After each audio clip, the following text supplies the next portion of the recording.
જામનગરની જીજી હોસ્પિટલમાં dressing room નજીક હત્યાનો આ બનાવ બન્યો. આ બનાવમાં ધર્મરાજસિંહ નામના યુવાનની છરીના ઘા વડે કરપીણ હત્યા નિપજવામાં આવી છે. હત્યારાની સંખ્યા કેટલી હતી એ વિગતો હવે બહાર આવશે. શહેર અને જિલ્લામાં એક જ સપ્તાહમાં હત્યાનો આ ઉપરાઉપરી ત્રીજો બનાવ છે.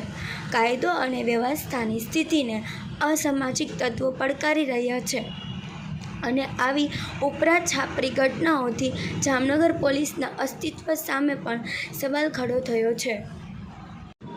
જીજી હોસ્પિટલમાં હત્યાના આ બનાવમાં ભોગ બનનાર યુવાનનું હુમલાના સ્થળે જ મોત નીપજ્યું હતું.